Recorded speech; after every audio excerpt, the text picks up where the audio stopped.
लोगों नमस्कार, कैसे हो? स्वस्थ होंगे, मस्त होंगे। और आज है बसंत पंचमी में सबको हार्दिक शुभकामनाएं सभी लोगों को, क्योंकि बसंत पंचमी की सुबह सुबह अभी सुबह का टाइम है और हमने अभी फ़िलहाल तो मैं पोछा लगा रही हुई है, क्योंकि मैंने काम कुछ नहीं करे हैं। हमारे पंडित जी हमारे घर पे पहुंच चुके हैं, क्योंकि पंडित जी सुबह सुबह हमारे घर पे पहुंच चुके हैं और कितने हम लोग वहाँ पाठ करके पहुँचे हैं, लेकिन हम लोग आराम से उठे हैं। तो हम लोगों ने अभी काम नहीं किया, हमने कहा भी नहीं, पूछा भी नहीं था पंडित जी से कि आओगे सुबह सुबह। और सबसे पहले जो हमारे पंडित जी लाए हैं बसंत पंचमी, ये जौ का पेड़ है और हम इसको बसंत पंचमी भी कहते हैं, लेकिन इसका हार्दिक शुभकामनाएं हमारे पंडित जी की तरफ से भी, हमारी तरफ से भी। और जैसे कि दोस्तों लोगों, बड़े दुर्भाग्य से कहना चाह रही हूँ कि आज बसंत पंचमी तो है, लेकिन बसंत पंचमी के दिन हमें कहीं जौ के पेड़ नहीं मिले हैं। क्योंकि वो तो अच्छा है कि हमारे पंडित जी हमारे लिए जौ का पेड़ ले आए, वरना हमें ये पता नहीं था कि हम सिर में अपने बच्चों के या अपने भगवान को क्या चढ़ाएंगे, क्योंकि हमारे वहाँ जौ का पेड़ था ही नहीं। और इतना पलायन हो चुका है और ना तो बारिश है ना कुछ है, और जो पेड़ में बोए भी हुए किसी ने तो वो बंदरों ने खा लिए हैं। तो हमें जौ के पेड़ आज प्राप्त नहीं हुए थे, लेकिन अचानक कहते हैं कि जहाँ पे भगवान है भरोसा होता है, वहीं से सब कुछ होता है। और अचानक हमारे पंडित जी हमारे घर पे पहुँच गए हैं और लाए हैं ये जौ का पेड़।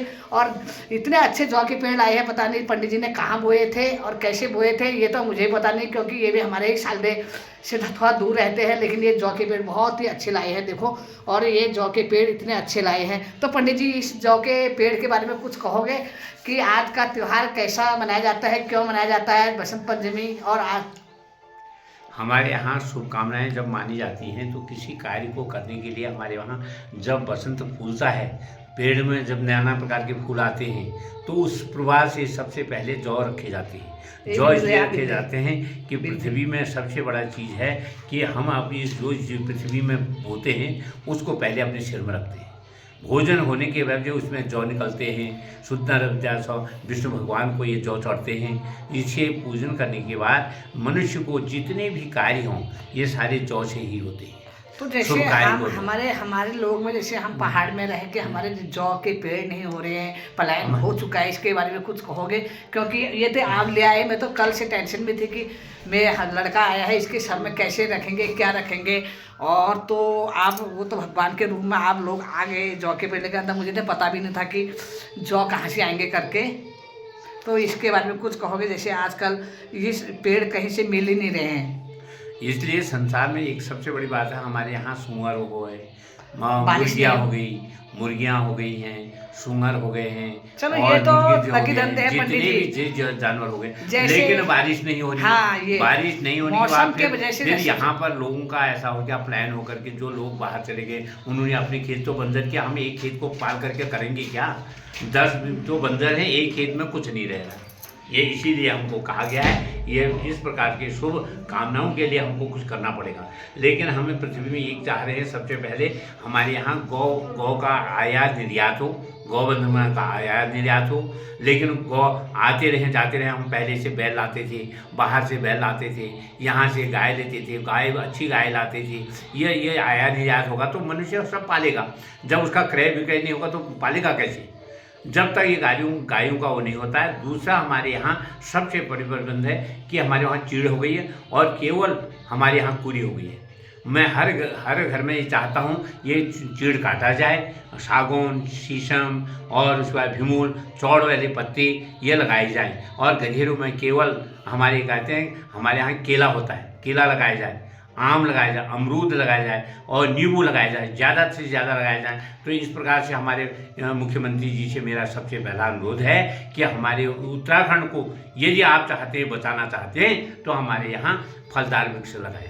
और दूसरा ये है, गाय आलू का निर्यात करें। गाय आना और जाना चाहिए, वो बिकनी चाहिए, क्रय विक्रय होगा तभी तो ये सब चलेगा। हमारे उत्तराखंड से रह करके उसका क्रय विक्रय हो तो हमारी गाय, हम सब गाय पालेंगे।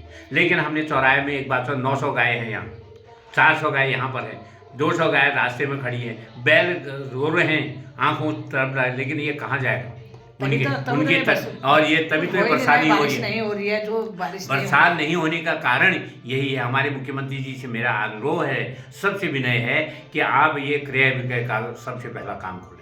सब लोग इस गाय पालेंगे, सब लोग नहीं पालेंगे। गौ आश्रम से नहीं होगा, बैल ऐसे पड़े हैं, बछड़े ऐसे पड़े हैं लेकिन रो रहे हैं रात भर ठंड में, इतनी बड़े कड़ाके की ठंड पड़ रही है। हमको बड़ा दुख होता है।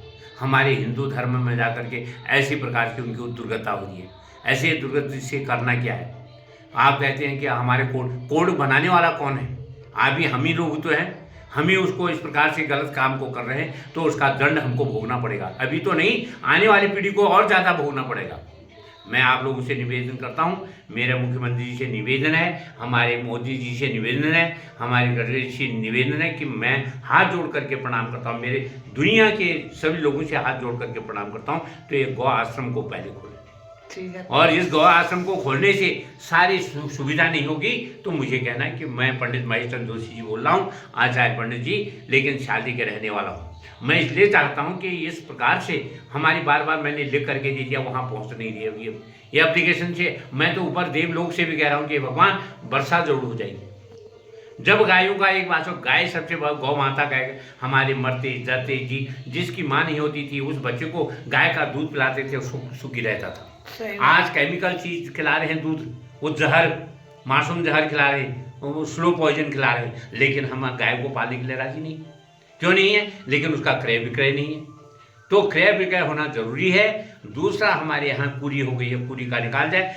110 दिन के लिए, 20 दिन के लिए लोगों ने एक बात उसका वो खेती के लिए मनुष्य को कह रखा है, लेकिन खेती करने से खेती तो बंजर पड़ी है।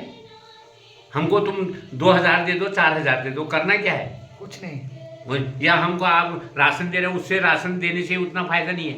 हमारे यहाँ चलो, जोशी जी के मुंह से आपने सुनी, और पलायन के वजह से भी, बारिश ना होने की वजह से भी, और प्लान अपने आप ही रुक जाएगा। हमारे यहाँ सारी चीजें होंगी, जानवर इत्यादि रोके जाएंगे, ब्रिज हो जाएंगे, धीरे धीरे कम होगा, सभी लोग आएंगे, खोदेंगे उसको, सब कुछ करेंगे। तो जोशी जी, आप सुबह सुबह आपका समय लिया मैंने, धन्यवाद आपका। और इसीलिए मैं आप हमारे घर पे पहुंचे उसके लिए भी धन्यवाद, और धन्यवाद ये जॉब देने के लिए भी धन्यवाद करती हूँ। विप्रा प्रसादा कमला भरे हूँ, विप्रा प्रसादा आस्ते हूँ, विप्रा प्रसादा मम राम नाम हूँ।